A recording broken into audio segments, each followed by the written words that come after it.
The station where our veterans' voices are heard. MBR Talk.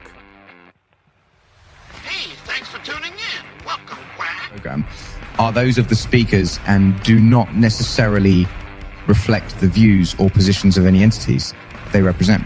Find us on the web at mbradio.us. Ah, there it is.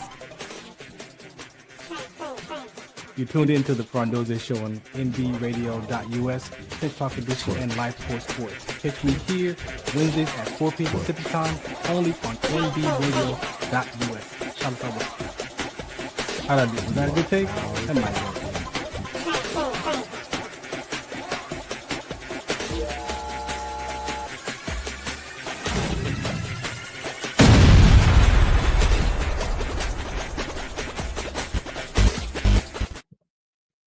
All right, welcome to another episode of the Farron Dozier Show right here on MB Radio. That's right, MB Radio. Make sure you go to the apps. You can download the app, or guess what? You can actually check out the show right from the website at mbradio.us. That's right, we're streaming live right there from the website. Or after the episode is over, you can go to whatever platform that you stream your shows from, Spotify, wherever you get it from. You can go there and type in the Farron Dozier Show and catch episodes there. Tonight's episode as well. Just a great day. Got a very important show for you as always here on the Farron Dozier Show on MB Radio. Today is National Radio Day. Yeah. So shouts out to my buddy Double R. I didn't even realize it, to be honest with you. I saw his picture of the academy that we went to, where he worked at. And yeah, so I was reflecting. I have been in this internet radio space since 2009, late 2009, going into 2010. And then I went, after I retired from the military, I went to radio broadcasting first. And people was like, why are you going over there? Like, you're already on internet radio. I mean, it wasn't podcasting back then. It was internet radio. We had Live 365. We had cameras. We had everything that we needed back then. What you see today, we was doing that years ago in the 2000s. But yeah, so people are like, why are you going to this radio school? I'm like, I want to learn, the basic knowledge. Like, I'm self-taught, but I don't know everything. And so I wanted to go back and learn the FCC laws just in case I did want to get a job at a radio station. But I don't want to work at a radio station. I mean, I'm working one on my own time, right? This is my own, like, I'm not clocking the clock, punching the clock at a Power 106 or whatever, I could get a job at. I even thought about going to like even leaving the state. I've known people that left the state to go be radio personalities in small markets. That's also an opportunity. I could still do all of those things. I don't want to do that for anybody. I want to do it for my own stuff, for my own cause, stuff that I care about, and on my own time too. So I'm blessed to be able to do that. So National Radio Day. So we going for the National Radio Day. Yeah. So just always, blessed to be here on MB Radio. You can catch me also on KCA Radio, the NBC affiliates of NBC Sports, CNBC News, and NBC News over there on Sundays at 8 p.m. Just another version of the Farron Dozier Show on Sunday nights, the original place where I started. And we do sports over there too. So just a mixture of both, get to reach my military community here, be with my brothers and sisters in arms, and those first responders. This is a special place for us. And then also, I have the AM/FM channel over there on Sunday night. So just good to be on the radio. What else? Got a good show for you today. Dr. Maisha is going to be chiming in. She is the trait doctor. I met Dr. Maisha now. I lost count. 10 years. I've been advocating since 2010. So I think I met her around 12 or 13. So yeah, we've been around about 10 to 12 years now. She is one of my board members as well. She is a trait doctor. So she helps us move this trait conversation forward specifically. So I want you to tune in for that segment here. It's going to be very important, not just for us, but especially for where MB Radio is located at. They're located in Denver, Colorado. And, for us as trade carriers, Denver is not quite the place you may want to hang out for long periods of time unless you really get acclimated to the area, because the oxygen is thin in Denver. So we're going to talk about that location and things that have happened over there over the last couple of years.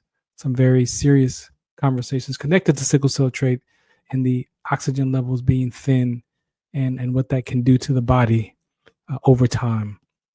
So we got that segment, and then I got a segment, but I'm going to start off with, I just been talking about looking at how us as human beings, how we talk, right? And it's very important to pay attention to how we talk. We talk, and we say things, and a great percentage of the time we're describing life, right? Like I'm struggling and I got problems and I got issues and not really saying what those things are, right?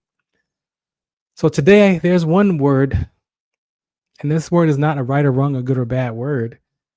However, for me, see, when I did my work around my behavior and my character and who I was being growing up, and me challenging the first 40 years of my life, I didn't communicate well. I thought I was a good communicator. I thought I was a good listener, but I really wasn't. And so the things that I learned about myself, one of the most important things I learned is being responsible for what comes out of my mouth. And that is also in the spiritual context, because the tongue, that thing right there, boy, you can say some stuff, you can create life with that, and you can destroy life with your tongue, with your choice of words. And so there's one word that I know that we utilize heavily, especially in our military community. But in life, people use this term. And I just looked at it for myself and I'm like, you know what?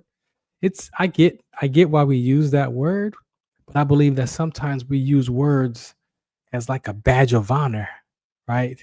When really we use that word to describe who we say that we are or what we're doing, but really in the background of our heart, of our mind, we're really suffering. We're really suffering in silence. And this is something that I speak about in all of my platforms, no matter regardless of what we're talking about, because it's always important for that human aspect. I believe sometimes we discount the human experience. Like, I don't want to feel this, just do it. Like Nike, just do it. I don't want to talk about it. I don't want to feel it. I don't want to think about it. Just do it. If you're going to do it, do it. So sometimes we use cliches like action speaks louder than words. That's one of those cliches. We're going to talk about that one day too, because I just don't believe that action speaks louder than words, right?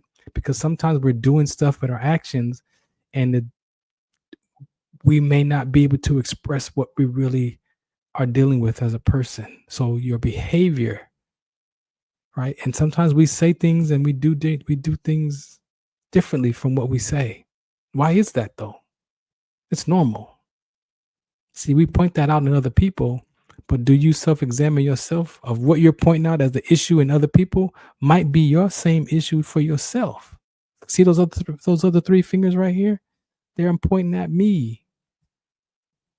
So it's not always other people. People are dealing with a lot of stuff today. People are dealing with a lot of stuff from their past. There's a lot going on in people's culture and their environment. So today's words are resilience. Yes, I've been hearing that word for so many years, and I'm like, resilience. What does that really mean to be resilient? Like, even when you hear people say this like a badge, like, yes, I'm resilient. It's not wrong. This is not a right or wrong, good or bad conversation. I don't have those. In fact, I teach giving up your opinions about right or wrong or good or bad. Because if you can give up your opinion about right or wrong or good or bad, then you get to listen, communicate, find out why you think it's wrong, and find out why somebody else might think is right.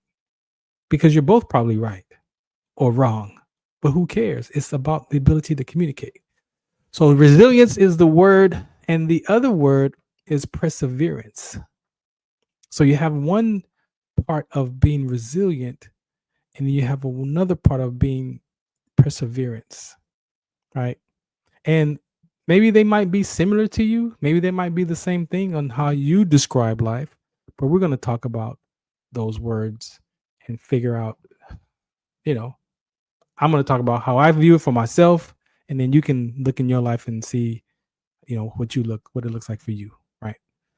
So we're going to do that. And then Dr. Maisha will be here, and then we'll get into some sickle cell trait rhabdomyolysis conversations on a medical scale, from what she wants to share about these two, in one inherited gene, and one is a skeletal muscular disorder that can be triggered by our inherited gene of sickle cell trait, called ECAS in the military. So we're going to talk about that. I'm going to play some commercials for you, and there will be, just check this out right here. The Farron Dozier Show on mbradio.us. Shout out, what's the count? Some of us still carry the burden of battle. It threatens to drown us in our everyday lives. In battle, we had our weapons and combat gear to keep us safe, to keep us confident. But when we returned home, we were not armed with weapons and gear to cope with our own minds. I was lucky to find my combat gear, my mental weapon, and it's called Calmago. Calmago is a drug-free device that allows you to achieve calm in less than 3 minutes, in moments of anxiety, stress, anger, panic, or insomnia, not with medication, but rather by activating the parasympathetic nervous system through breathing regulation and multisensory stimulation. A recent study has shown that Calmago decreases PTSD and anxiety levels in veterans, helping those who are suffering and having a long-lasting effect. Visit Calmago.com to learn how you can get Calmago through the VA or with a special veterans discount code.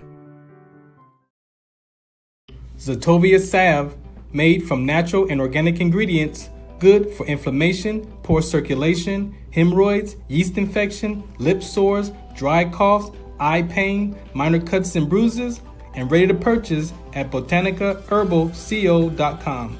botanicaherbalco.com. botanicaherbalco.com.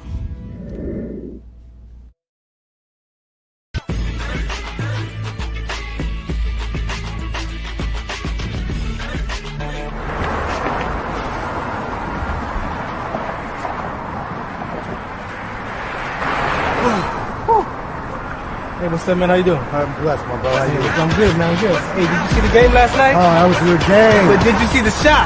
I lost money from that shot. Oh, too. man, that shot was cold, I man. hated it, but it was good. Damn. What's in those jeans? You really want to know? I do. Exhaustion, muscle spasms, asthmatic issues, unexpected sickle cell trait crises. Damn. Are you serious? When I was young, I found out I had sickle cell trait. My mom's told me, but I ain't have no knowledge of it. But when I got older, I had a child, and the doctor told me my daughter has sickle cell trait. You know the facts that both parents have sickle cell trait, there's a 50% chance the child may have the trait, and 25% chance the child may have the disease. Hey, that's what's the count. Do you know that 2.5 million people in the United States have sickle cell trait, 300 million people globally? I didn't find out I had sickle cell trait until I was in the Army, 10 years. Next thing you know, I had a sickle cell trait exertion site. Sickle cell? I thought that was a black gene or something. Nah, man, the Latin community is number 2. 1 out of 36,000 babies are being born with sickle cell disease. You could be Caucasian, Mediterranean, European. You gotta know your bloodline, man. There is an inherited gene in our community that has been forgotten. The name is sickle cell trait. WDCONSCT, also known as What's the Count, is out to bring awareness, education, and prevention to people all over the globe. Want more information? Call us now at 323-215-5384 or visit www.wdconsct.org.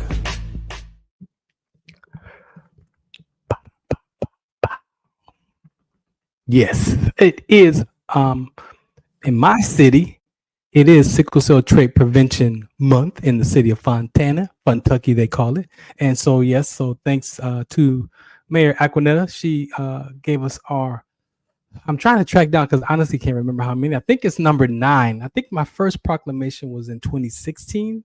So I think it was 2016. If it was 2016, this was number 9 or 10. I don't know. I lost count, but I'm very grateful for those proclamations.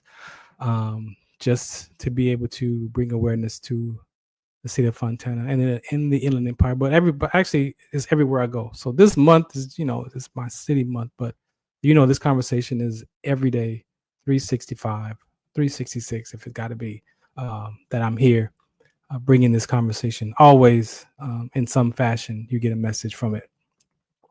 So I want to touch on just a little bit. I'm going to set the tone for this resilience conversation, and we'll come back to it because Dr. Maisha is here. So again, I was looking at at how we use these words as we describe life, and we talk about, you hear people say, "I'm resilient. I'm resilient," but I'm like, are you really though? Are we really resilient though? Right? And so I'm looking at life from an activity of life and as experience of life. So as an activity of life, resilience, right?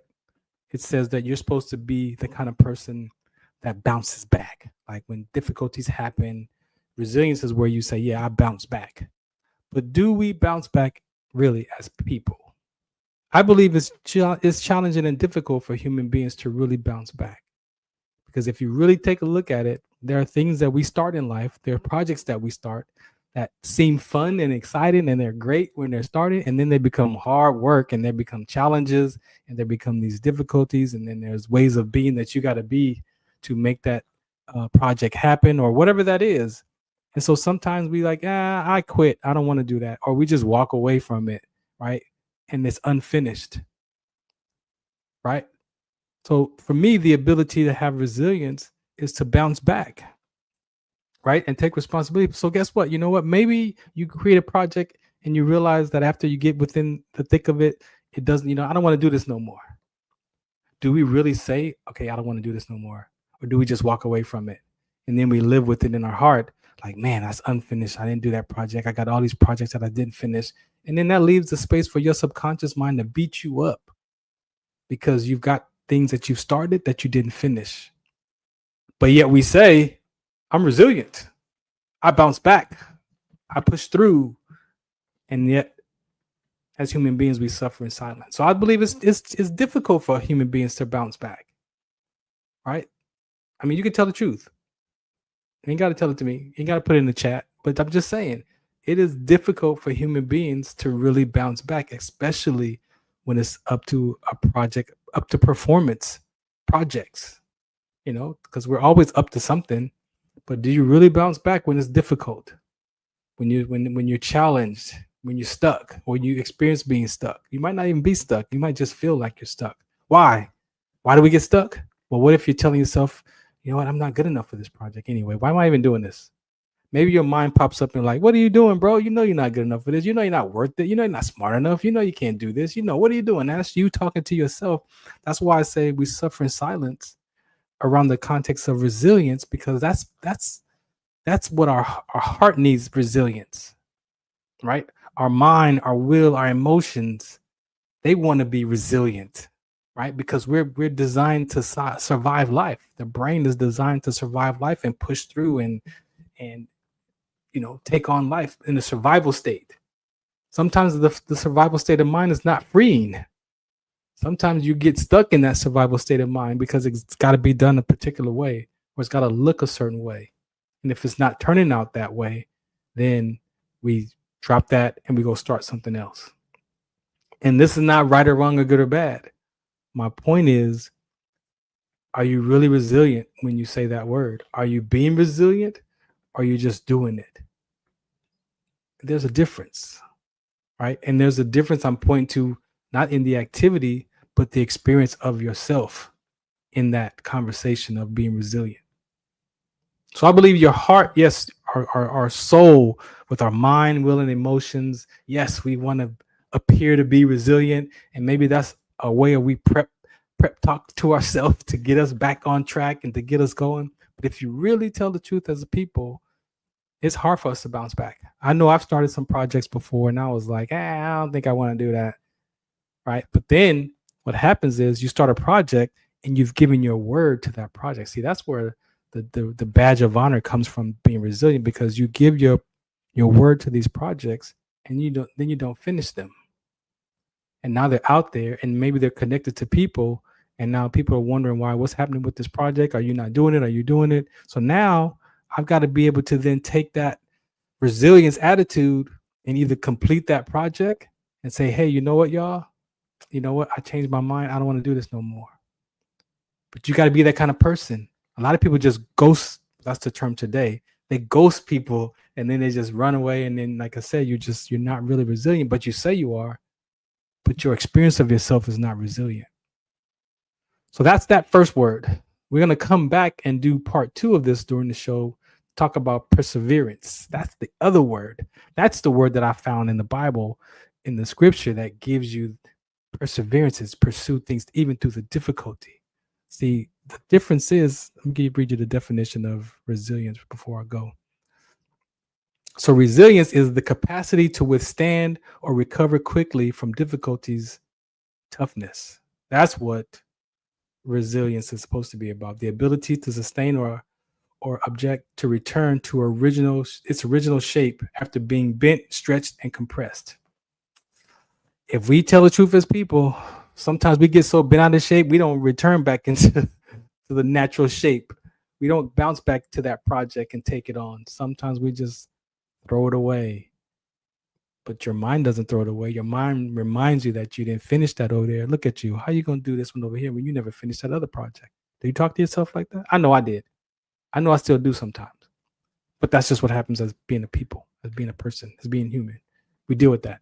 So resilience, again, it's not right or wrong, good or bad.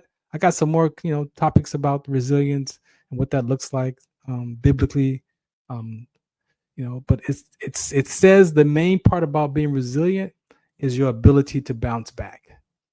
That's not perseverance. Perseverance is not bouncing back. So if you could talk to yourself and be honest with yourself and look at the projects that you've done over the years, and say, you know what? Maybe I didn't bounce back. Maybe it got difficult and I quit. It's not wrong. We quit all the time. The problem is, or the situation is when you're suffering in that quitting and you're beating yourself up with that. Why did I quit? I didn't finish that. That's how we talk to ourselves. That's not bouncing back. And so we put on the badge of resilience as I'm bouncing back. But you haven't really bounced back because we suffer in silence. All right, so that's part 1 of the resilience conversation. I would like to bring to the deck. This is my,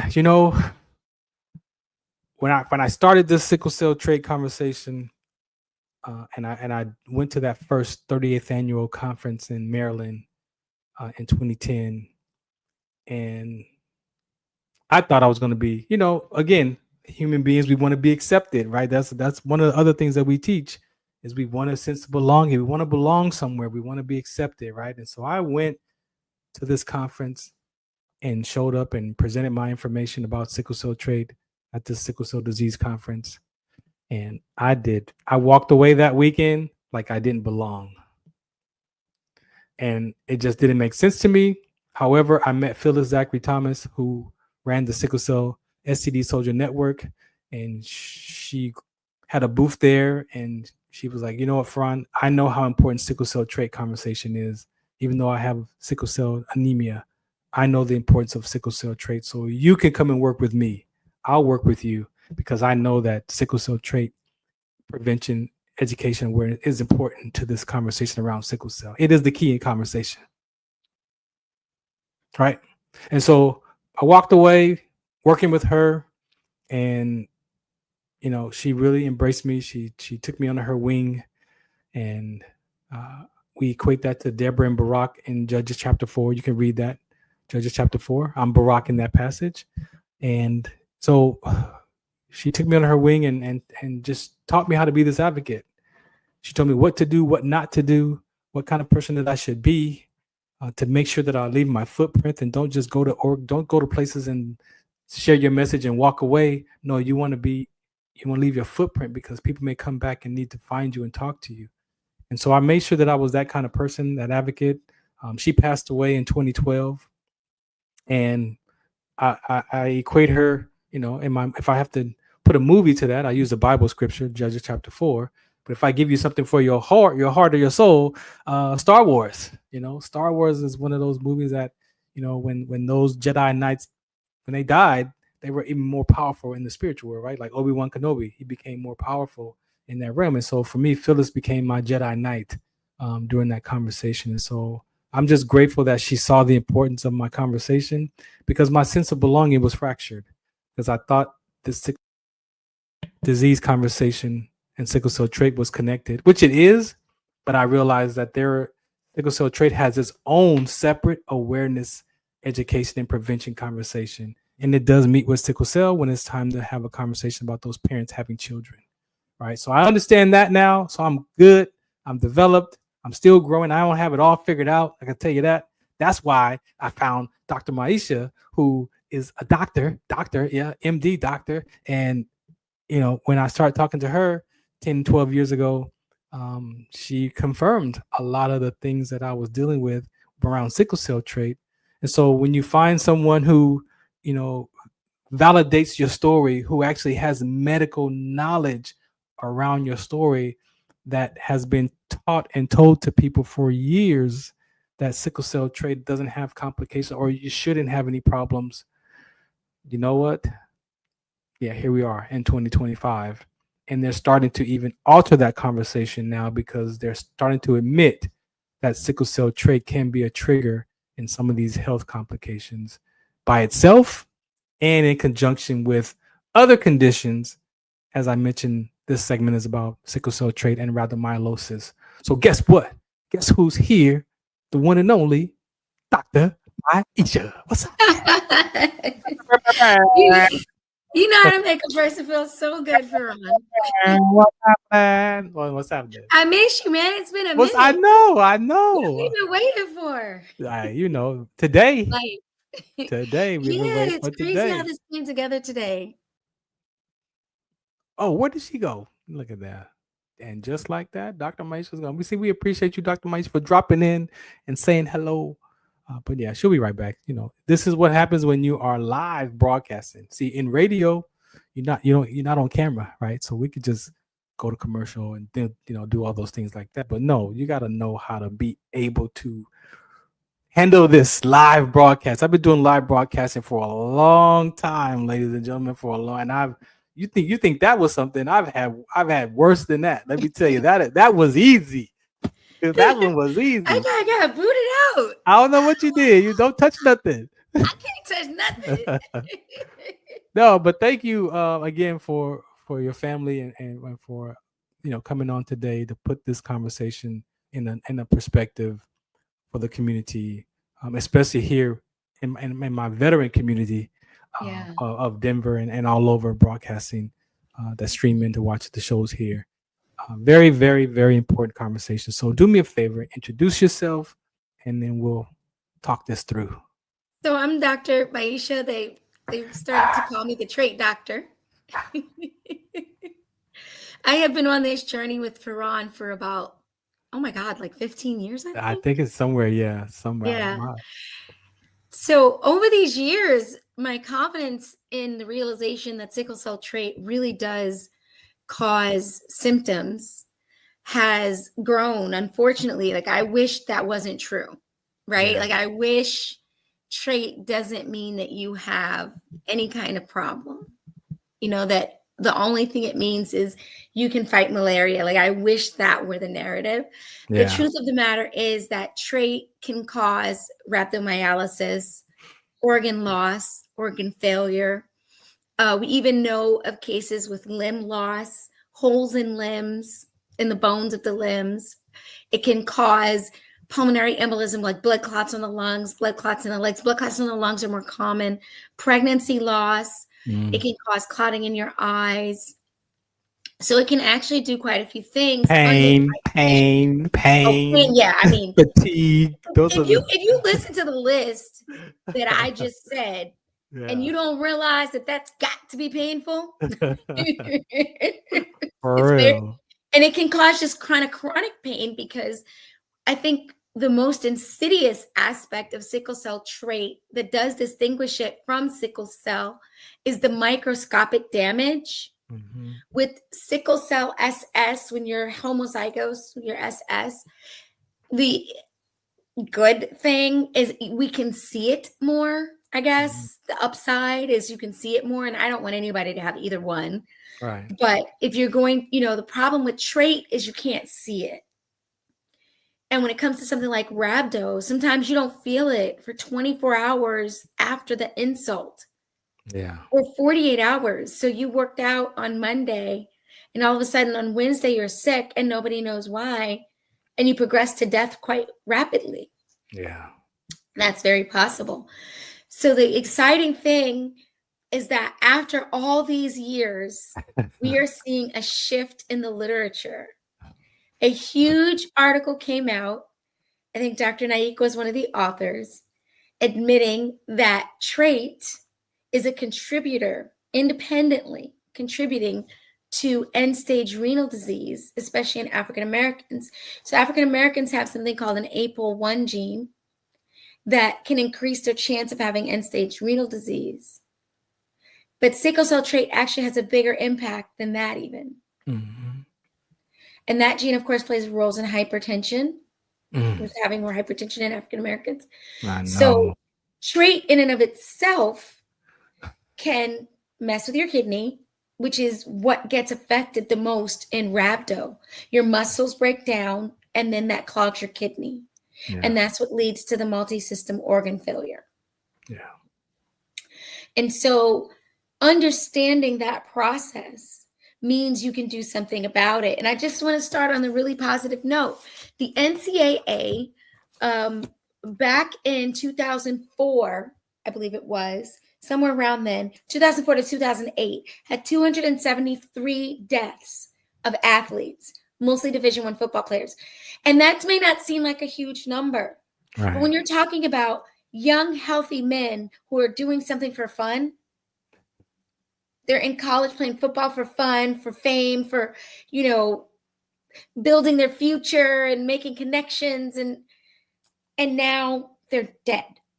Yeah. You're talking about people who are in the peak of their health, the peak of youth, but all of a sudden they're dead. And it's from something that we can intervene if we know about. Right. So that number decreased by 89% after universal screening or opt-out was implemented. You either have to have proof of your status, Yep. you have to get screened, or you have to sign a waiver. Why? Because they don't want to be responsible if your kid dies on the field. Yes. We've informed you that if your kid has this, that can die on the field. If you don't want to find out, that's your choice. Your medical stuff is your business, but we told you. Yeah. So 89% decrease in sudden death associated with sickle cell trait. The other big cause of sudden death is a heart defect that you don't know until it happens. Right. But we do the sports physical, we do EKGs, we look for possibilities with it. Even with that, we look for possibilities. So it's quite amazing that here we are. As of 2019, they looked from 2000 to 2019, and they saw that there was an 89% decrease in sudden death associated with sickle cell trait. That's good. And yes, with a relative risk of less than 0.117 or 0.112 on the two different aspects that they looked at, which is a significance level of P 0.02. So it's statistically significant, strong evidence. Good. And so basically knowing, what did they say? Knowing is half the battle. Knowing is half right? the battle. It is not a cliche, ladies and gentlemen. That is not a cliche. It's real. But the issue is that rhabdo can make all of your muscles break down. You can become extremely weak. You collapse. And without rapid intervention, the chances of death are very high. You're in Denver right now. We have the famous football player, Ryan Clark. Yes. He went into rhabdomyolysis and lost his spleen. Yes. In Denver because of sickle cell trait. And gallbladder. Right. and gallbladder. And gallbladder. He lost both of those. And I'm grateful that, you know, the numbers have changed, right? However, anybody can experience rhabdomyolysis. That's the other part of this conversation, that anybody can experience rhabdo, because sickle cell trait is just one of those inherited genes that can cause or trigger rhabdo. You have other inherited genes. You have muscle diseases that people don't know that they have. You have statin drugs and cholesterol medication that could cause rhabdo. Being crushed, can cause rhabdo. So there are different things that can cause the rhabdo. This is personal to me because I have sickle cell trait, and I experienced sickle cell trait and the rhabdomyolysis, and so that's why this is personal to me. However, anyone can experience rhabdo. So, Dr. Maisha, and also I want to say I met an officer who said that he had thalassemia trait and experienced rhabdo after doing track and field exercises and stuff. So I know sickle cell trait seems to be the top one on the list, but there are other conditions like ours that can cause secondary health complications, and with rhabdo as a connection, with the severe muscle breakdown and the toxins leaking, the negative potassium and all the stuff that leaks out of the muscles into the bloodstream, the myoglobin, and then the kidneys can't filter all that. And then now for some people, it's swelling in those limbs, or some people it's nauseated type of symptoms in their stomach. Everybody's different, but it seems to be at the core of those conversations. There's a simple blood test we can do to look for it, and a urine test. Yeah. So, we have TraitTribeTalks.com now, and I think I put it on here somewhere where people can come and get information, see some more about your story. We're gonna, we're doing the Trait Tribes, where the Trait Tribe Talks, to help people learn everything that you're saying. It's a process, because you're talking about a disease process that's based on the blood, right? Genetics, like DNA, and the blood, and those two things are everywhere in your body. There's no place where you don't need blood, right? And then there's the blood's job is to get oxygen. So at the core, rhabdomyolysis is breakdown of muscle because they're not getting the adequate oxygen, and things are clogged. The pathways are clogged. Right. So between the clogging and just the blood cells flipping and not carrying oxygen like they should, your muscles can't sustain, and the acid builds up. Yeah. Right? Like when you get a Charlie horse, I think that could be a way of understanding the pain that people with sickle cell trait go through. It would be like a Charlie horse on speed. Worst Charlie horse a person can imagine, because you can see that their body will contort and their limbs will like cramp, and they can't uncramp it, and it's extremely painful because there's no oxygen. Yeah. And so with those conversations and finally moving forward today with is sickle cell trait benign or not, as we had that campaign going, for the last few years, as you said, it turned the corner. They had to go all the way to the UK to get it to turn the corner, though. But at least they were able to do it somewhere where the doctors came from all over the nation to sit and have a discussion and talk through it. And Dr. O'Connor was one of those doctors from the military college who went there and was a part of that conversation. So very, very grateful for that needle to be moving positive. And thalassemia, I think, might have been included in that conversation. When you have thalassemia and sickle cell trait, you have two different hits to your blood. Mm-hmm. And what's crazy is you could actually inherit both from one parent, because the thalassemia defect sits at a different loci, LOCI, than the sickle cell trait. Mm. So it's two different parts of that beta gene that are being affected. So you could even have three, right? You could have two betas and a sickle trait. And we've known someone whose family who lost their son and they knew that he was a trait carrier, but they didn't know about the Thalassemia. And I had there was a question online that the team asked me about. They check the post and sometimes ask me. So it's, on Facebook, go ahead and put your questions in the journals. We're in the journals. An Inscription, you can come to Inscription and get a consultation. But if everyone just goes to TraitTribeTalks.com, they can find me, they can find you, WDC on SCT, they can find us. There's multiple ways to find us. Yes. There was a question about low iron and trait and ferritin, and that person needs a consultation. Yeah. Because I have to make sure that there's no thalassemia. Exactly. Because if they have low iron, because of thalassemia and trait, right, and I give them iron, I'm going to swell the spleen. It's not that simple. But now we have a way to help people. We want people to get in touch with us. When I hear about another rhabdo case in a trait patient specifically, my heart sinks. Yeah. I want to scream at a mountaintop. We're here. Come, let us help you. Yeah. It's all of that, reestablishing trust factors in the medical community. It's them hearing our stories. You remember there was one family that was kind of skeptical about joining your consultation because they was like, who are they? It was like, we've been around for a minute, and so we're just here to share our message, share our story, and give people an opportunity to get some care. Dr. Maisha is licensed in like 20 states, as far as I know. So you might be in one of those states where she can, reach out to you and have a conversation on that level. So we just want you to know that there is care. There are people out here, and this conversation is not done.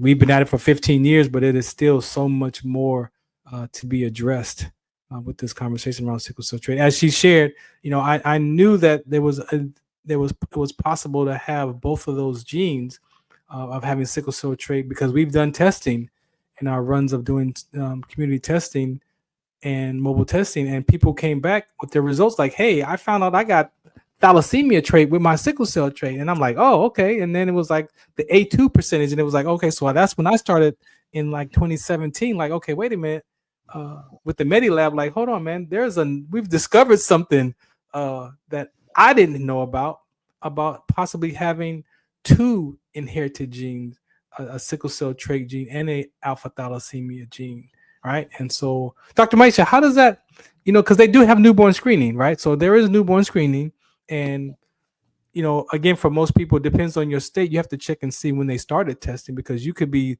30 plus years old and not have been screened when you were born, right? Because it just started sometime somewhere in the 90s. So with the newborn screening and the way that they find the beta thalassemia, like sickle beta thal, what process, is that? Because you got to do you got to look at two different things, right? In order to determine. Well, with beta thal, it's not that hard. Well, let me say it like this. You can get a clue from the basic sickle cell screen. Okay. That's what that A2%. So that A2% can tell you if there's alpha or beta, if it's significant enough. Right. If it's borderline, even if you think you see it, it's better to have a genetic test. Yeah. Getting the genetic test covered by insurance is another question, right? So it's better to get genetic testing for alpha and beta and find out you can have more than one. Find out what's going on. That's much better. Yeah. So it's definitely important. Again, I recommend when I meet people who say they have sickle cell trait and they say their symptoms are so close to sickle beta thal, I'm like, you know what?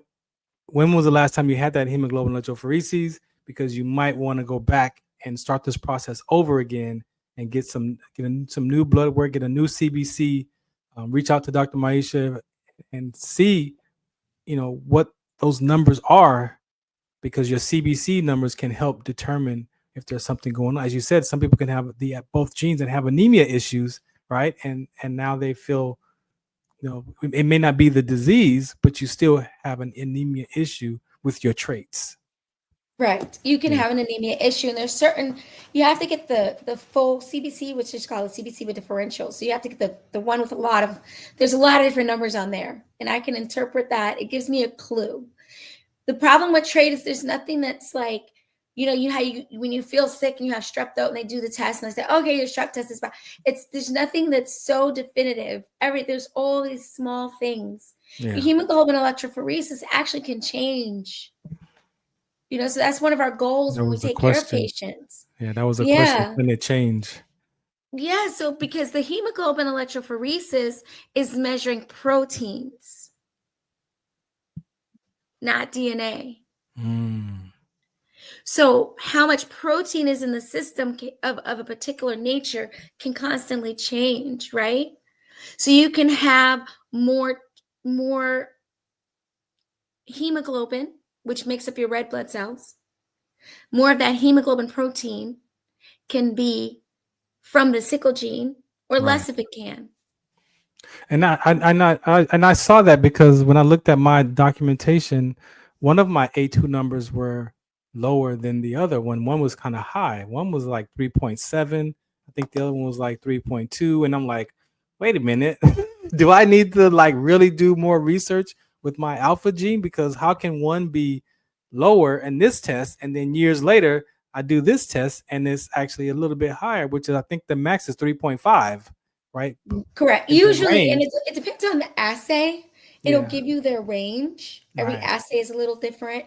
The assays are getting better. The science is progressing and they're getting more sensitive, more specific in general with mostly everything, really.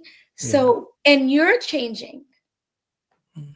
You're constantly changing. So with the interventions that we try to do for people, one of the things I look at is whether or not that percent gets better. If there's less sickle percent, because that's what we want, right? We want to take herbs and supplements and diet and lifestyle to make that less, so that your healthy blood and your healthy protein is more. You want to signal that to the body so that it'll produce a healthier outcome. Reduce some of that acid, in the body. You definitely, any inflammation, extra acidity, we know in the Eastern medicine world, we know that that's not good for you. You need to be balanced. You don't want to be over basic either. Right. So people they want to drink alkaline water that's 9.9. You will be sick. You don't need water. In reverse. You'll be sick in reverse. Yeah, it's too much. Everything is about what we call homeostasis. Yeah. Everything has to be in a balance, right? You don't want anything to be too much this way or too much that way ever. Yeah. I know that, we are doing some things, but there's a question that says, do you know of any, if there are any studies funding research currently for the trait? There's always new studies coming out. I think on Dom's journal, he usually puts out if they're doing something. I don't know of a current study, but I can check. No, I know the last one that I participated in was with the military college, which I think they're in their second phase now of that study. But I know Dr. Tim Randolph was working on a study that he was having such a hard time in St. Louis to get participants, getting people to come in, and so shouts out to him. That's my other angel in the flesh. Yeah, Dr. He's Randolph. Pretty awesome. He is. I spoke to his wife a couple weeks back. I need to check in with her. Yeah. I don't see a new study.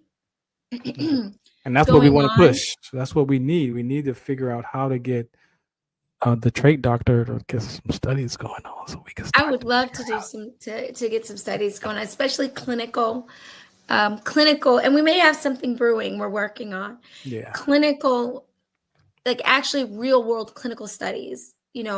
Looking at the patients that we are taking care of, and collectively, no individual person's information, but collectively, and seeing how are they progressing. We've had some success that's very exciting, and we want to duplicate that and make sure we understand what are the factors that are creating that success.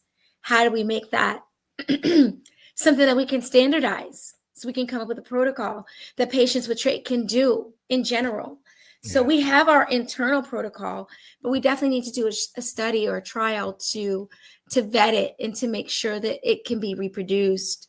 You know, things that are very extreme, like this CRISPR that's coming up for sickle cell, these things have a lot of risk associated with them. Yeah, yeah. So if your sickle cell is not horrible or your trait, then there may be things we can do that aren't as severe as going in and altering your genes. Right.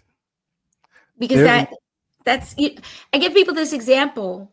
When they got rid of the thorns on roses, the smell went away too. The smell went away too. Tell them for the people in the back. Now, I don't fault anybody. I love that. I love that. I love that. You know, if you're in the hospital every month, every 2 weeks, you know, it's very understandable for such a person to say, go ahead and do the CRISPR. Right. Go ahead and do the bone marrow transplant. Anything's better than this. I'm not living life. You know, so I don't fault people. I'm simply saying if we can find a way without having to that should be our last resort is all I'm saying. Now, UCSF may be in some trials, but I think those are all for sickle cell anemia, not the trait. Yeah, Dr. O'Connor's, he's doing the trait study for the military. And the military, though, right? Yeah. Well, actually, anybody could participate in that one when they started. Is he still doing that one? They're in their. I think they're in their second phase though. They're in their second phase. Because there's some studies that were coming up, but like we've been, you know, they've been going on. So I think that's what we have to look at. The biggest study we need is a list of folks so we can start tracking a registry because a registry would be helpful. We've been at 2.5 to 4 million for since the 70s. I don't think that's quite right. Numbers are old. They're pretty old. Yeah. Now, what is better for trait carriers, folate or folic? There's not really a difference. Yeah. Folic acid is what it's called. Folate is usually the test. Oh, okay. So you want 1 milligram of that per day. Okay, a full. That you need to take that vitamin every day when you have sickle cell trait. Don't miss. 1 milligram, and it's usually written as micrograms. So if it's written as micrograms, and there's no place on here for me to write, is it? Okay, can I write over here? You can. So it'll either say 1,000 mcg, which is the same as 1 milligram, and that's daily. Okay, Lene? Yeah, we've had some great successes over the past year. We are pretty excited. The trait clinic is growing, and we're trying to get a handle on it. We're at that growth point where I wish I didn't have to work anywhere else, but I still do. So if we could grow enough, then I can give you 100. I can give you guys 100% of my attention, which is what I'd like to do. Right. So we're just at that weird growth point. But please come and check us out. Let us help you. It's, there's a general protocol that I do, but it's still individualized. So this may work well for one person, but the other person may need the other thing. So there's just a lot that can be done, but we need to see what your constitution is. So in Eastern medicine, we understand that people have a constitution, like a hot and dry constitution or a cold and wet constitution. Right. So that your constitution matters, and that's going to impact what's going to work better for you. There was a question about winter sports. Any warnings for winter sports? Also, are some more effective by winter and others by summer? Yeah, people don't think that you can be dehydrated in winter. Well, in the winter, the issue is not dehydration. Yeah. In the winter, the main issue is constriction of your vessels. See, I know she would give more medical terms, ladies and gentlemen. So elaborate on that, please. when it's cold, your body wants to hold heat in. So to do that, it tightens your blood vessels. So now you've got these sickled and stuck together. Imagine each one of these is a blood cell, and that's the vessel, and it can't get through. It's stuck, right? So in the summer, that blood vessel is going to be maybe that big. It can get through. In the winter, it's that big. It can't get through. Yeah. So it's going to be depending on your constitution. But if you're constricting more, you're going to have more trouble in the winter. The other issue in the winter, some winter sports are going to be in the mountains at an elevation. Well, when you go up higher in elevation, there's less what? Oxygen. Less oxygen. So the less oxygen means those blood cells that are already ready to fold over, that are already stiff and sticky, but could stay better if they had plenty of oxygen on them. Well, now they're not going to have that plenty of oxygen. So they're just going to stick to each other more. Right. A person with no issues will have trouble at altitude, let alone someone with sickle cell or sickle cell trait. Right. And somebody Janae wants to know, are you seeing people virtually or in person? Both. Both. And it just depends on your situation. I do request an in-person visit. So in the beginning for consultation, it doesn't matter. That's virtual. Once you decide to become our patient, to be a member of the clinic, then at least once a year, we need to see you in person. But we also do travel. So sometimes that can work out. I have traveled to states where there are patients and satisfied that once a year. If I have a critical mass of patients in a particular state, then it makes more sense for me to come to you. Right. Especially because you're the one that's not well. Right. So if I can come to you, that's better. If we can get, funding sources also to make it so that we can facilitate coming to you. And we do have the capability to do some pretty significant interventions. Fill all the beans. For real, We can do some invasive, some that are a little bit more invasive and some that are very, just real easy to do at home. So we have the gamut. And we know that, across, again, with the numbers, you talk about, 300 million people plus have sickle cell trait, and millions still don't know that they're carriers, and millions still don't know that they may be alpha, sickle cell trait and alpha combined with their anemia issues, or even they might be walking around with sickle beta thalassemia, thinking that they're only trait carriers that don't know. So there's a whole conversation. Like I said, sickle cell trait has its own awareness, education, and prevention, but it also connects when it's starting to, when we have these families and having couples who want to have a baby, they need to be able to know and have these, especially if they know they're trait carriers. You have had people ask questions. Are you a trait carrier? No. Okay. And they get married and have a baby with sickle cell SC disease. And they're wondering why was the baby born with sickle cell SC? Because one of the parents had C trait and didn't know, didn't get tested. So this is a serious public health issue as a conversation around sports, military, and again, when you talk about having a child. And so I appreciate Dr. Maisha for being here. You want to touch let's so Denver, shouts out to MB Radio for being in Denver. And when I shared my story here, so significant in 2021, it was like they were like, man, we don't even know what sickle cell. He couldn't even barely say it. Sickle what? And so I was like, yeah. So when I shared my story and how important it is, and then a few years later, Ronnie Hillman passes away, who was a Denver Bronco, won a championship in Denver.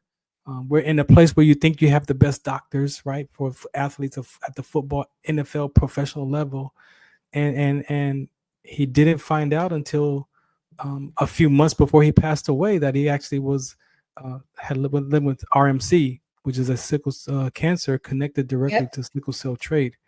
And when he posted a few months later, he passed away.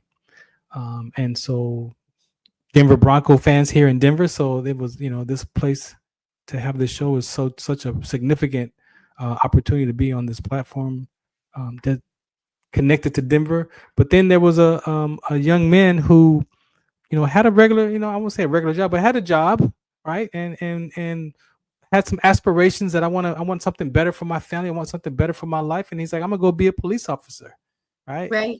And he knew he was a trait carrier, so he was aware of Right. his body and his inherited gene, and signed up and went into the police academy in Colorado, in Denver, and had a couple of episodes during the training. And when I seen that photo of him, losing his legs, I was like, that's got to be, that's like a worst case of rhabdo. What when you saw that photo, when I shared it back then, what? My heart hurt. Like, Oh my I God. still, like, my eyes are misty right now. If anybody knows me, they know that my eyes are misty right now. It's sad. It's so scary. And to think we could have prevented it potentially. We could potentially have prevented that for him. Yeah. Because he was just told, be careful with whom you procreate. This is very inadequate. It's not enough. You need to know a lot more than that. Yeah, and I believe he did tell them when the medics were looking at it, like, hey, I got sickle cell trait. You need to take care of me, and they cleared him. They cleared him for those exercises to continue. Right. And unfortunately, and we're happy to come educate any place. We have lectures prepared. We are happy to come to the police departments, to the military barracks. We already do the military tour at WDC on SCT, already does the military tour. We are happy to come and educate the different institutional partners. And we would love to come and explain how this works, so you know the signs and what to do and how to do it, and how to preserve the people that are serving us. definitely. I want you to touch on this. Let's disappear some myths and stigmas while we're here this afternoon. Most people think that sickle cell trait or disease or anemia is a Black gene. We own that. We are number one, yes, because of where our DNA comes from. If malaria is present in your ancestry, you too might be connected to a sickle cell trait. So yes, that is number one for African Americans. However, today in 2025, and most recently, you can be of any nationality. It's no longer a skin color conversation. It is a DNA bloodline topic. And so you can be Caucasian, Mediterranean, Asian, Hispanic is number two. So it's not, I thought about just going on tour for the rest of my life and just campaign that sickle cell trait is not a Black gene. Just travel the world saying that, and wondering if that would even move the needle, that people would start to be a comment. Because you could say HIV or AIDS and the whole world knows about, like, we need campaigns like that. Like, you say HIV or AIDS and the whole world knows what that is, right? But yet when you say, an inherited gene that combats malaria, of sickle cell trait, or like our cousins thalassemia, C trait, like the people, like, they're not aware of that. And I'm like, we need a campaign, on that level. But what do you want to say about the other cultures that are connected to this gene? I think it's the truth of the matter is that we're all mixed up. And there's a lot of data pointing to the origins of life being in Africa. Right. So at the end of the day, we're all African on a certain level, right? We're all descendants of Africa. We're all mixed up.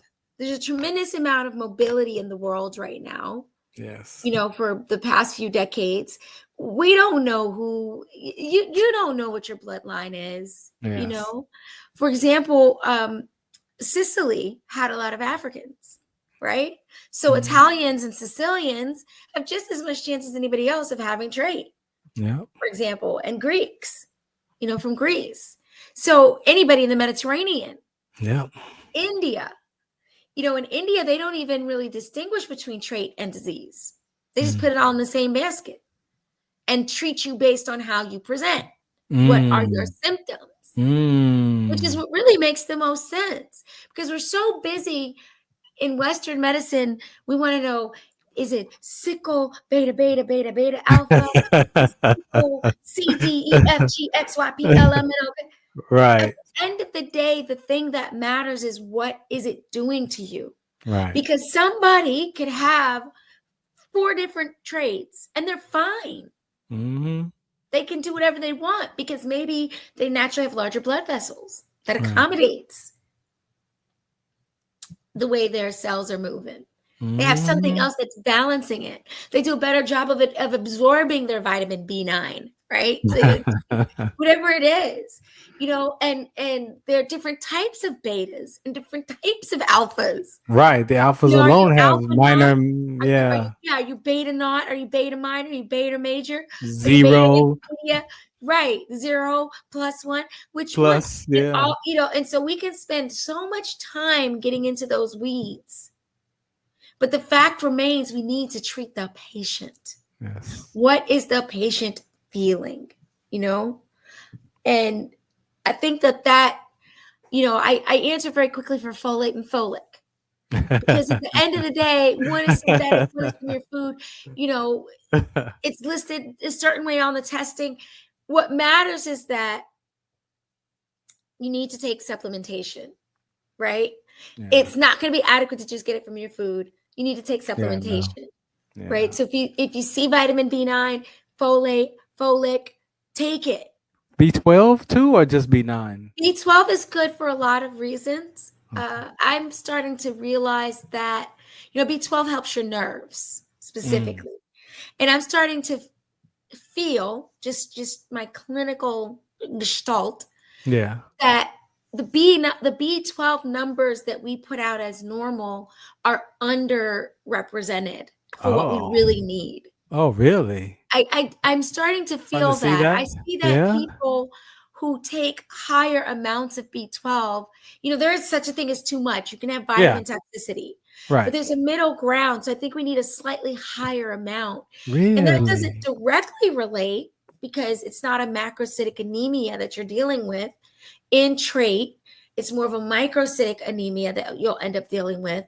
Yeah. However, it can boost your energy, help you think more clearly, and combat some of the fatigue by a completely different pathway. So, that's one of the reasons I don't believe in vegetarianism. Yeah. Because you can get good B12 from red meat. You have to be careful. You need to eat clean meat that's been killed properly. Right. You have to make sure where it's sourced from. How are the animals treated? Right. But you need some red meat. I'm not an extremist on anything. Yeah. I believe in the herbs, but I'm thankful that we have Western medicine. If I'm septic, I bring me a plant. You need something right away. Yeah, you need something right now. Antibiotics, you need something right now. Right. I explain Western medicine is like the bazooka or the grenade. And sometimes the grenade is what's needed. You need sometimes we need them. Y'all, my military people know. Sometimes we need to pull the pin. Sometimes we just need to pull the pin. They ain't got time for all that other stuff. Just pull the pin. Sometimes you got to do that. The wisdom is knowing when. And we've got many, many years of experience on knowing when now. Yeah. And that's what we want to share with people. Because, in July, you sent me another young man who passed. I know, yeah. With his sweet, smiling face. Yeah. I think it was a Jamaican brother. Yeah. And 18. Yeah. I actually cried. I never met him. I actually cried. Yeah. Because I'm just like, what is that mother going through? And I could have helped her. Yeah. She's grieving. I reach out to her when I see her on Facebook, and she's warming up. She's warming up to us. She's getting close to reaching out to help move that conversation forward with her and her family. But she's definitely in that grieving phase still. It's going to be very difficult because then, the issue becomes, wait a minute, I could have done something. Yeah. And that's a whole nother level. So her not wanting to rush over to us is 100% understandable in my mind. you know, because that's going to be a whole nother level of opening back up that can of worms. And wait a minute, there were options here. Yeah. No one told me. And that's what we want to avoid. We want all of you, please get the word out. Let people know that we're here, that we're doing this work, that it's not all in your head. You know, it's interesting because like finally Lyme disease has gotten traction in the medical community. Right? Where it's off topic, but it's significant. I know doctors who lost their licenses for treating Lyme disease, you know, and long-term sequelae of Lyme disease, and now we know that it's true. Really? You know, so it's just, you have to walk carefully, you know, and go slowly, but you know. But there's something there.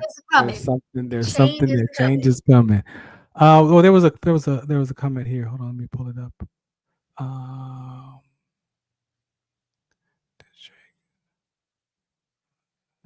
Do trait carriers suffer from a high rate of depression?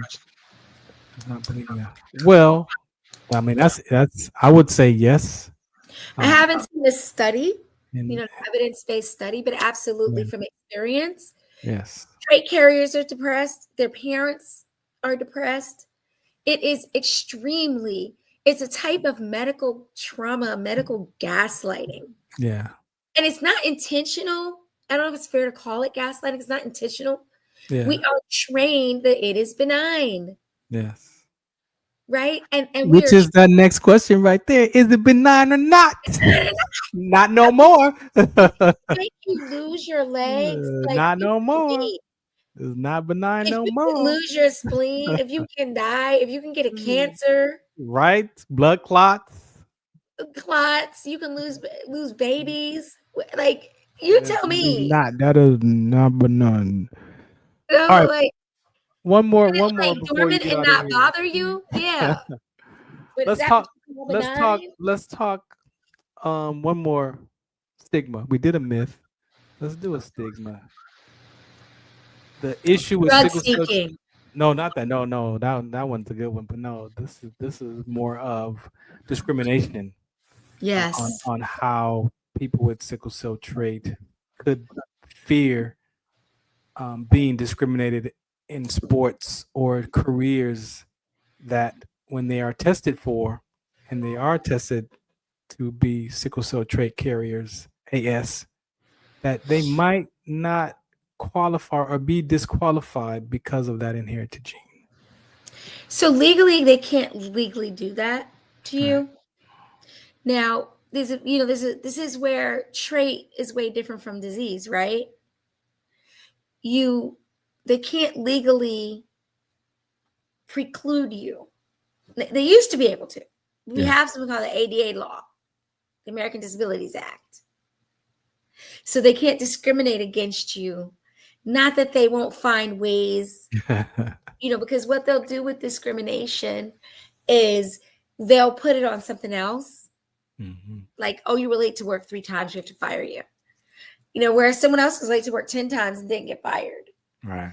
Or you missed too many hoops, so we don't think you should be on the team. But really, it's because you have trait, and they're afraid, right?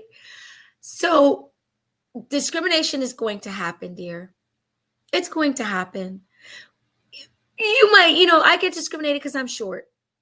Right. It's not because of inherited gene, and the beauty of it is, let's talk about from the mental health aspect of it, right? Because the depression that could come from, my career was ended, from my exertion, and I had secondary health issues with the arthritis and having to take Humira and be on medication. So I became non-deployable, and because now I'm in a non-deployable status, guess what, buddy? Your career is over. So yes, there are things that, that can happen.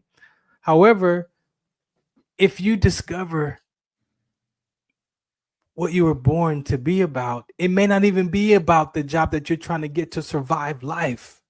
There are other ways that we can be a part of NFL teams and basketball teams professionally, that you could get another type of job and make just as much money doing that job versus being the person on the field catching the pass or shooting the jumper. There are so many ways and 40,000 plus kind of jobs. But I share with people in our community, just because you couldn't join the military doesn't mean you can't be a soldier for your cause. It doesn't mean that you can't use those same military mindset skills to move your conversation where you're fulfilled in it. A lot of times we take jobs because out of survival and necessity, and to, I gotta, or our environment perpetuates that you gotta be a military, police, gang, drug dealer, or athlete, when there's so much more that God has given you inside of you, like everything that you needed, you're born with. And so to have that conversation, so don't worry about being excluded. It may not even be for you. So sometimes we want to be a part of stuff that we don't even need to be a part of. Exactly. Like we're being left out, and that's a sense of belonging, human being flaw. So our community, we have so much talent. I mean, so much talent in our very community. Talented. So so much. Sometimes don't worry about those other people. Let's just figure out what fulfills you. And sometimes it's not about how much money you make. It's just about ultimately having a life that you are fulfilled in. Yes. And make some money doing that. So exactly. Don't get stuck in that discrimination. Like she said, the system is going to be the system. It's how you think about the system is your freedom. You gotta shed that. Don't walk around with that chip on your shoulder. Your life is more important than whether or not you're going to be discriminated against, right? Like you could die, like if we don't take care of it. And the thing is, that's one of the things we can help you with, right? We have some products. The letters are a separate product for us because it's so much work. Yeah. For us to put those letters together and those documents together. So that is a separate thing we have to charge for, just because it's my time. Right.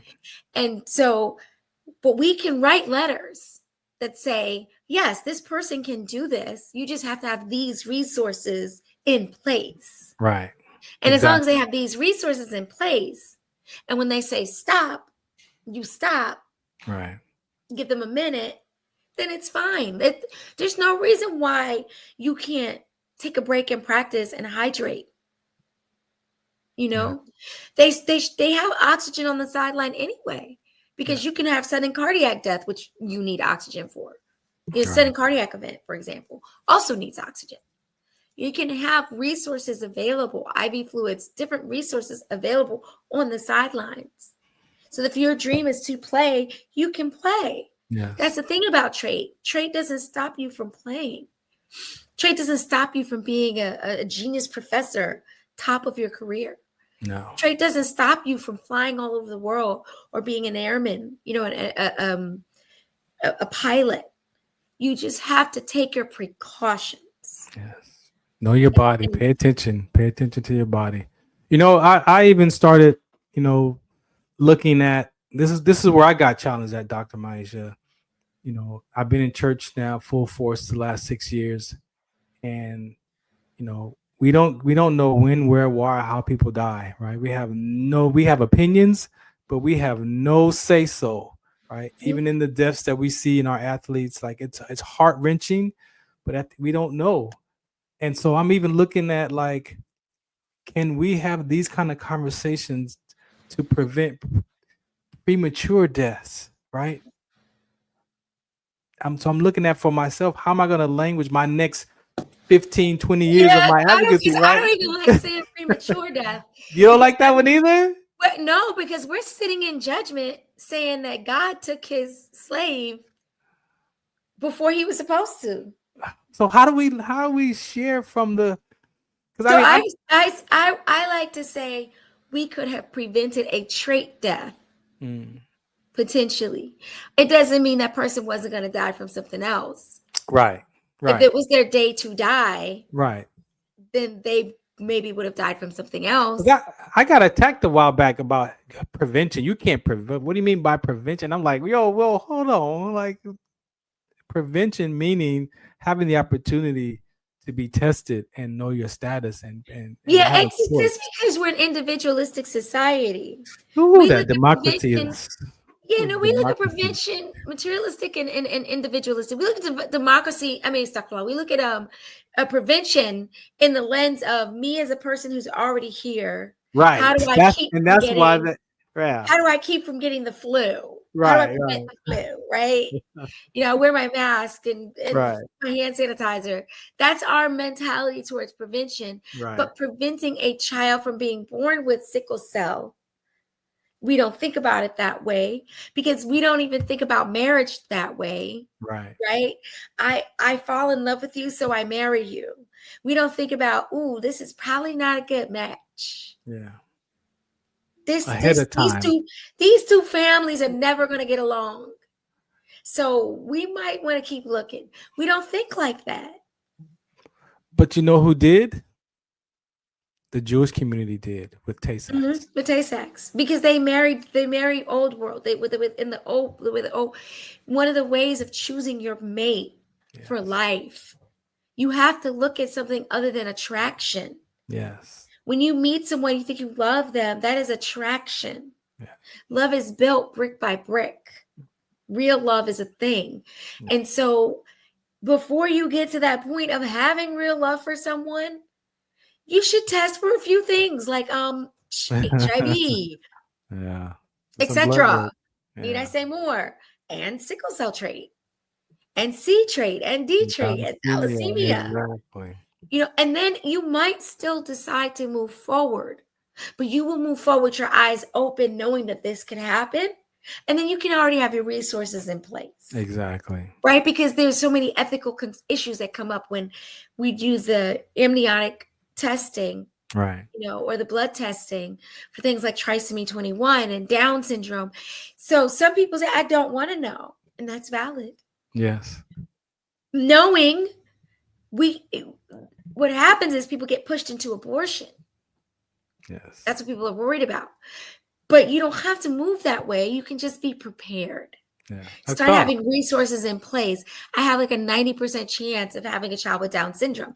Let me get some resources in place. Do you remember the show that we did together? And they said that 96% of the women didn't know that they were trait carriers, or their spouse or their partners were trait carriers. Remember that talk we did? Right. I was like, wow, 96% didn't know. They did not know. That was a study I reported. Yeah. I need to see what it's looking like now. I'm hoping that's changed. But they didn't know. So if two people have trait, you got a 1 in 4 chance against a chance. So that means you might have 10 kids and none of them have it. Right. Right? But they're definitely going to have trait. If you both have trait, some of those children are going to have trait. Not trait, yeah. Right? But they may not have. No, I take that back. They may not have trait. Yeah, because they may all get your A gene from each parent. God can do whatever he wants. I can't control that. Or they might all have sickle cell. Right. Or a mixture. But the chances based on the Punnett square is 1 in 4. But see, some people take that 1 in 4 as, and I saw a post the other day, and it was like, the 1 in 4 is with each pregnancy. It's not that you have one child today with trait and your next child is going to be automatically be A. Right. A. No, that's with each pregnancy. That with each pregnancy, you have a 25% chance. Right. If you have two parents with trait, yes. With each pregnancy, you have a 25% chance that you're going to have a child. That child is going to be born with sickle cell. With each pregnancy, you have a 50% chance that child is going to have trait. Yeah. And with each pregnancy, you have a 25% chance that child will be AA normal. Right. Each pregnancy, though, that's the people don't realize it's each pregnancy. And some people think, well, I've got one already with AA, so then my next one will probably be the trait. So they have a child, and then what do you mean? Like it's like no, like it's with each it doesn't skip generations. Like I said, we have no control over none of that. So with each pregnancy, those numbers start over. They start over. Correct. That's how the genetics works. You anything you want to say before we go before we end this segment here? Because I want to ask you about my resilience and perseverance since you got a psychology background, so I want to see I what your take, do. I want I to see what your do. take is on this on my I discussion. want people to remain positive, Yes. to realize that we are living in an amazing time where we can help with whatever is going on. We have an infrastructure built for you now that we did not have before. And I probably have mentioned it way too many times, but I am excited that we have a way to improve your quality of life. Yes. I see myself as a servant that improves the quality of life of any human being that God allows me to interact with, whom God allows me to interact. So I would like to serve the community in that way, and it costs money, so people can donate. Yeah. We have to feed ourselves and feed our families, and we got to keep the lights on. Yeah. So that we have that infrastructure. We got to have supplies so people can help in so many ways. If you are a family member of someone with you can help us. You can contribute to WDC on SCT, help the veterans too, and the military personnel who are tasked. They're just the guys on the ground. Their job is to make it so that we aren't having bombs dropping on us. Right. They keep us safe. We can live our lives freely. We have to protect them and take care of them. Whatever your political views are, at the end of the day, wherever you live, that standing army is protecting you. So we have to take care of all of that. We have to really help each other and know that the solution is inside the problem. Yes. Most definitely. You just got to be willing to look. You just got to be willing to look and see. And thank you for the comment. We do this for real. We do this for real because of our own personal, experiences and the care for others as a doctor cares for her patients and people, as we both. I'm grateful that God put this burden on my heart, and allowed me to experience it, because I'm not talking to you from about it. I'm talking from it. So this is our life. And so thank you for that comment there. All right, before we get out of here, I opened up this show with the discussions of what it is to be resilient, right? And how human beings, we think that we're so resilient, and a lot of things that we language show up like a badge of honor. Like I'm a resilient person. But to be resilient means that you have the ability to bounce back, right? And take on that task. And as I shared earlier, sometimes we do things in life that start off fun and exciting and entertaining, and then when there's a wedge that comes up to where you got to do some real work, it's like, you know what, I don't think I want to do this no more, right? And then you don't complete the project. You just walk away from it and think that nobody's gonna know or whatever. But your own mind is beating you up because you started this task and you didn't finish it, and you want to finish it, but you don't think whatever you think about yourself. And so I believe that, for human beings, it's challenging. I'm not saying that we can't be resilient, but I'm saying that for human beings, it is challenging for us to be resilient, to bounce back and do a project or whatever, take on that process, because of, sometimes I talk to myself like I'm not good enough for this project, or I'm not worth it, or who's going to care. There are days I have this advocacy work that I've been in for 15 years, and I still wake up like, man, what are you doing? Nobody cares about this conversation. And then I look in the mirror about what I went through, and then I look at people who have had their experiences, and I'm like, oh yeah, nobody. Like, you got to snap out of that. Like, you need to get back and have these conversations. And so you can get down for a moment, but you got to stand back up, and things are going to happen and the road is going to get rocky, but you got to keep going. You have to keep going. So resilience is just, when you get down and depressed, you get smushed in, you pop back out. Yeah. Quickly. And it's a choice. Ooh. Yeah, because if you're doing a project they don't want to do anymore, that's what I was saying. If you're doing something that you take on and you don't want to do it anymore, and there's people involved in it, let the people know, like, hey, y'all have a meeting. Hey, you know what? We started this project. I'm going to complete it because I think that I want to go and take on something else. And really, that's the power that we have that we don't think that we have, because I realized that even the sickle cell advocacy work, I made it up. I made it up, and I get stuck that it has to look a certain way, that I can only do it this way, and I have to remind myself, bro, you made the plan up, so you could change the plan. You can go a different direction today if you want to. But we forget that we make up these ideas and we create them, and then we get stuck inside of them because maybe we didn't think the whole plan through first. Maybe you gotta go talk to people and look at the unforeseen consequences of these projects that we take on, and see if that's something that you really want to do before you just start doing them. So so my part of that resilience is the soul. The soul needs that. It wants that resilience. It wants the mind, the will, emotions to survive. We want to say that we're resilient to survive life, but the other word is perseverance, and the spiritual context of perseverance and what that offers to push through, even what's the definition? Even when it's difficult. Correct. And one of the things that I want people to think about, you actually become healthier when you do the opposite of what you want to do. It strengthens your brain. It's a protection against things like dementia and memory loss.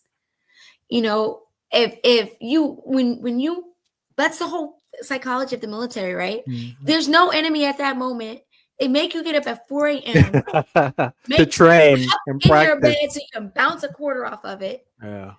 You don't want to do any of that, but it makes you a better, faster, stronger, more resilient human being. Yeah. Doing you, and this is very spiritual now, right? Mm-hmm. That's perseverance. To go higher, to a higher vibration that's full of light, you literally have to do the opposite of your desire. Mm-hmm. When you want to sit, you stand. When you want to walk, you run. When you want to run, you walk. Mm-hmm. When you want to stand, you sit. You want to scream, stay silent. Mm-hmm. You want to stay silent, speak up. Doing that opposite of what you want to do. See, that wanting to do is your lower self. Right. It's your lower vibration. Mm-hmm. It's the vibration that is just like a slug.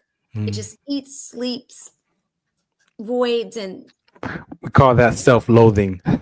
You know, that's the self, the low mood stress. Yeah, it's the self-reproaching soul. It's at the bottom of the totem pole, and it does have some rights. Mm-hmm, for sure. Because if you don't have it, you won't eat it all. You wither away and die. You know, so it has its usefulness, but it has to be disciplined and do the opposite. So literally doing the opposite. When you feel like quitting, don't quit. See, the difference in perseverance is continued effort to do or achieve something despite of difficulties, failures, or opposition. Steadfastness in doing something despite delay in achieving success. Correct. And that's why I'm saying that in the resilience of the mind, will, and emotion is not even about the success. It's about surviving what you're doing. It's about surviving that task. And now that task is not fun. So now you're surviving, and it's now you got to go to work, a job that you took that you was excited to take at first, and then now this job is no good, is boring now. Well, did the job change, or did your mind change? Your mind changed, right? Exactly. So now this job ain't fun no more. So then I got to go do something else. And so, but that perseverance is that spiritual level that she was pointing out, where you can continue. The key word is continue, not bounce. You're not bouncing back. You're continuing to push through. That's the difference between perseverance and resilience. Yeah. Resilience is there's a challenge that pushes you down and throws you off. Yes. Perseverance is that you don't stop. And you might be the one throwing you off. My point is you might be the one throwing you off. That's the whole part of why I had this conversation today. Because you might be the one throwing you off. Usually it is you.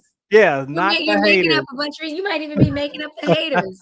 Exactly. They may not even hate you. You done made it up. They done made up. Your biggest hater is your own subconscious mind. They look mind. to be funny. Exactly. Thank you, Dr. Maisha, for helping me complete that conversation today around resilience and perseverance. And there's only, again, because you have to be able to tell the difference. You know, your heart wants to survive and make sure everything is done right. and your spirit wants to be free to make mistakes and be free to change. And I want to do this now. And that's the battle in the mind. You want to be free, but you don't want to look bad. You want to look good. You don't want to be wrong. You don't want to be right. You may not want to, you might have a solution and don't want to say nothing because who's going to listen to me? I'm not nobody. How can I help that cause? I'm not anybody. No, you got a voice in all of this conversation. That's right. You could be holding that key. You don't right? know who the key was given to. Right. We don't know. And so you might be the one that has that conversation, that missing piece of that puzzle that we need. Right? So don't hold out. Find your courage. And find your niche, find your place. You know, we all have something amazing to contribute. I'm thankful that I'm a physician. Right? I'm thankful for that. It was very hard. It's a lot of work. Yeah. I definitely had to be resilient and persistent.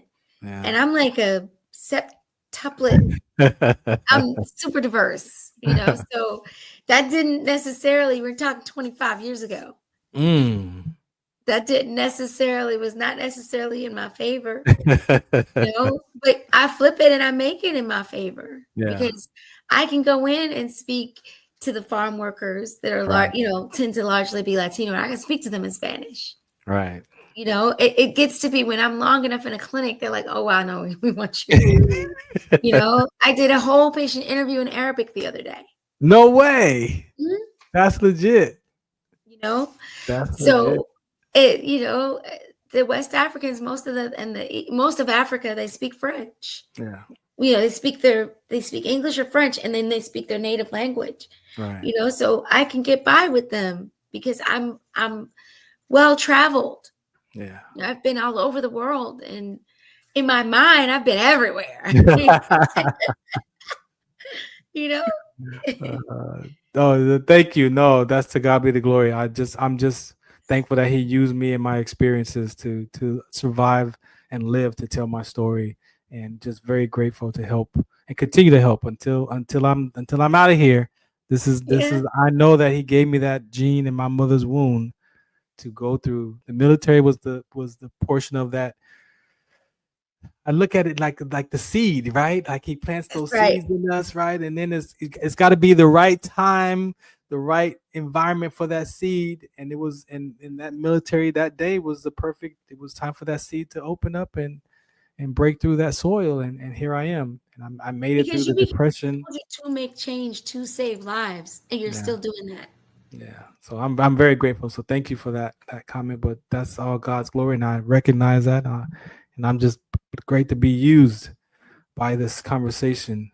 Any last words before you go, Dr. Maisha? But thank you today. I mean, we needed this. This was great. I miss it. You know, it's been, we've had some losses. Yeah. And it's been difficult, just a lot of unexpecteds. And we're going to just persevere. Yeah. Exactly. Be patient with us. I ask the patients to be patient with us. I ask the people that rely on us to come and teach to be patient with us. And, what's really on my heart is the role you have played in my development. This is a gift that you have given me. I didn't see myself in this way. I didn't see myself. I did. This conversation. I did. And now we have a whole specialty clinic around it. Like I could not have imagined this. Y'all, she been a trait doctor from day one. She's like me. I have some identities that I'm a published author and stuff, and there's identities that I don't want to take on yet. They're there, but when I met you and who you said you were and what you was up to, I'm like, we need a trait doctor. Like all these doctors, they're not paying attention. There's not one stepping up to say, hey, you know what? Let me stand in the gap and just let's see. No, they're like, nope. That's benign. Nope, that's not true. That can't be true. That can't. And it's like, no. And when you came in town, I was like, oh, that's the truth. No, you definitely developed and cultivated this path. And, I call you an honorary doctor often, because of the way you can see what God gave you. And I think that's the energy we want to have in this community. Yeah. You know, that the trait can lead us to amazing things and actually create opportunities we wouldn't have had. Yeah. And it whatever you're given, that's letting you know about the direction that will be good for you to go in. Yeah. And embrace that.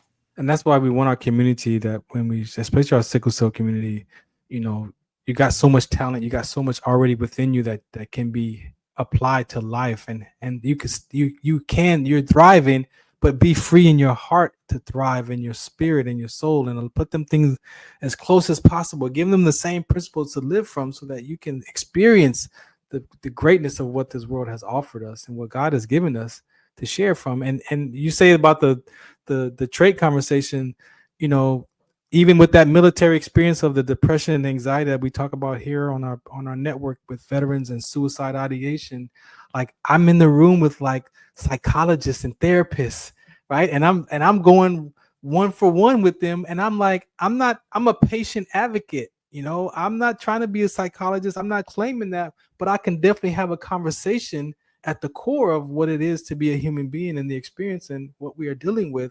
And because I experienced that for myself. And so my mom, shouts out to my mom, she was a little bit afraid for her son, because she's like, how are you going to have these discussions about emotional intelligence and mental health? And what if they question you about your education?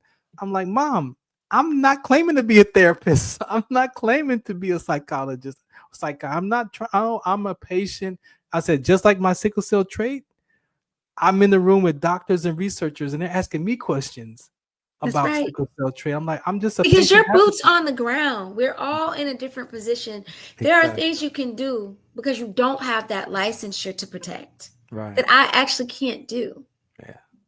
You know, and say, I can everybody say and say there are things I have a deep responsibility and accountability to the science, right? To the knowledge. Yeah. So there are things that I can't just say just anything, you know, but because you're able to just throw things out there, I can catch that ball and go look and find the science. Find the science. That's why she's the trained doctor, you know, so that's why, you know, it takes every kind, and we have to have that deep love and respect for each person and meet them where they are. Yes. You know, my mom always said there's no big I's and little U's. You know? Yeah. And it's just probably this Latino communal background that I was raised, you know. Yeah. We respect the knowledge. We do have to respect the knowledge. When someone has knowledge, you have to respect that. Yeah. Because that's God that gives people knowledge. Exactly. Whether it's through a school or through life. Yeah. You have to respect knowledge and wisdom, or you're going to have a very rocky life. Yeah. You know, but it's not always about a title. So speaking of the Latin community, we're going to play this PSA right here. Muchos de nosotros nos vemos afectados por la enfermedad de células falciformes a diario, y un número creciente simplemente no nos damos cuenta. Los impactos de esta enfermedad afectan a todas las personas, y en especialmente a las personas de color y con antecedentes diversos. Estar en servicio conmigo y con los demás a medida que creamos una mayor conciencia sobre cómo identificar y dirigir el tratamiento de los rasgos de células falciformes, y ayudar a las familias a saber cómo superar el trastorno de células falciformes. Do you remember studying sickle cell in biology class? What's the Count on Sickle Cell Trait Prevention is here to bring you awareness, education, and prevention conversations around the risk factors of this inherited gene. Visit wdconsct.org. My name is Ann Halley. I am the CEO and founder of the Rhabdomyolysis Foundation. I founded the organization in 2022 in an effort to support survivors and fund medical-related research. If you're interested in getting involved with our organization, you can visit our website at therhabdofoundation.org. You can sign up as a volunteer, or you can support our organization by donating directly on our website. And all proceeds will go to support survivors and medical research.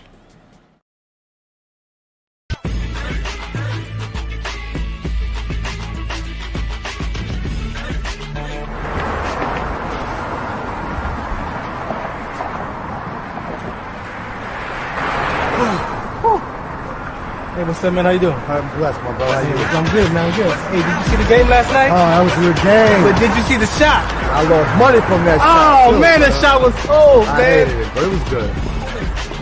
Damn. What's in those jeans?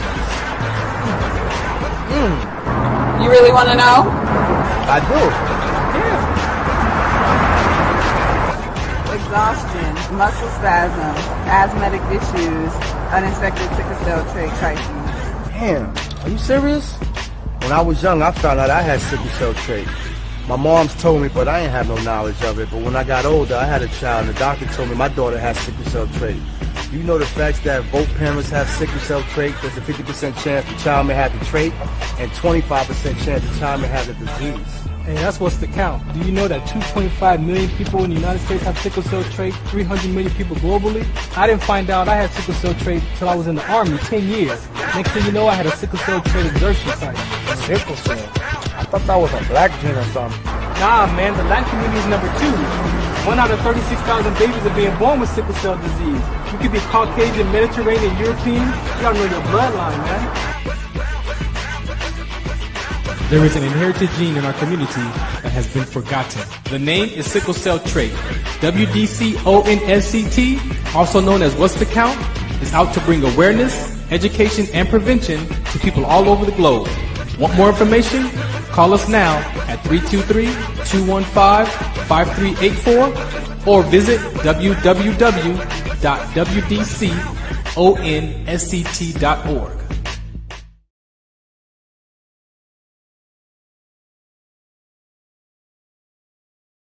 This is Farron from the Farron Dozier Show, 8 p.m. Pacific Time on KCAA Radio, 106.5 FM, 1050 AM.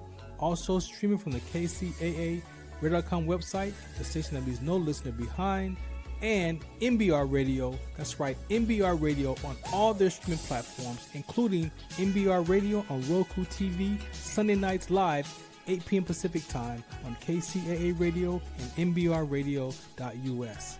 The Farron Dozier Show. For more information, search farrond.com. All right, welcome back to the Farron Dozier Show. I just love it. MB Radio. What's happening, Doc? She said, "You really want to know?" You know, that PSA was in my heart from like day one. I carried that seed. And then I was in my landmark seminar in 2016, and the conversation was, kind of like resilience. What is that one thing that you put on the shelf that you haven't done it, or you want to do it and you've been thinking about it? And I was like, I want to do this PSA, and I'm like, I've been wanting to do that PSA since 2012, and this is 2016, and I'm like, you know what? I'm gonna do it. I already had the vision for it. I've talked about it. No one has taken it from me. Like, it must be for me to do. So each one of those people are sharing their personal turquoise, who went to UCLA, who I interviewed in 2013. Mr. McDonald, the music artist who has a daughter. That's his real story. My real story. And the extra guy who was there, who was supposed to be the camera guy, but DJ Tantrum was supposed to be there because he was the Marine with the Salvadorian with sickle cell trait, my Marine DJ, and he didn't show up. So the guy, that was his real response about, and so the way it was designed, the bus stop, it was like my whole, like, God allowed me to produce that, and I sat and I edited it, and I gave my word. That's the beauty of it. I gave my word at the beginning of the class. I'm going to have this done by October. I think it was October 16th or something. And I found the location. I got the camera guy, all that. Boom, boom, boom. I saw the bus stop. We filmed it and edited it. Took a couple of weeks to edit it. I went to the guy's house and we sat and we put it together, edited it. And then and I completed it before the due date that I gave my word to in my class. That is wonderful. And so that I'm very proud of that God, that's how you know that the stuff that's inside you, that you can actually bring it to life. Bring it to fruition And have it be a PSA like that. And so Very grateful for your time today. Thank you. Shouts out to your family. The Trait Tribe. The Trait Tribe. TraitTribeTalks.com. That is where you can find us at. Make sure you go there if you want to be a part of it. It is a private conversation. So when you come in there, it's not, if we record it, it's because of for training purposes, but it is not where anybody can just come in there. So your security, your safety of opening up and sharing is only people who are a part of that community that can come in there. So there's no it's outside a close forces. community. Like we talked about the discrimination. Yeah. And then also just to be able to process, like, wow, I really do. The first is like, oh God, nobody believes me. Right. Then once somebody believes you, people hit a different type of depression of, wow, I really have a disease. Yeah. And that's kind of scary. So all that can be processed in the Trait Tribe Talks. Yes. Safely. So that's why it's a closed community. It needs to be so that it's a safe space. Yeah. Because we are aware of the outside forces. Yes. and even in our own community, there are outside forces that energy of, I'm the one with the most pain. Why are you complaining? Right. And pain doesn't work like that. Everybody's experience is their experience, and we honor that. Dr. Maisha, thank you. I look forward to moving this conversation forward. And you always welcome here on Wednesday or Sunday night. You saw the Sunday night. You all either way. I have to either start way. coming. You got platforms. We got time. I just, I was like, oh man, how am I going to do this? I had just left clinic. I had a full course of patients today. I'm like, whew. Hopefully this was a good outlet. I want to come again. I really enjoyed it. I got you. Whenever you're ready, we'll make it happen. Thank you for today. Thank you too. All right. Blessings and peace. Blessings.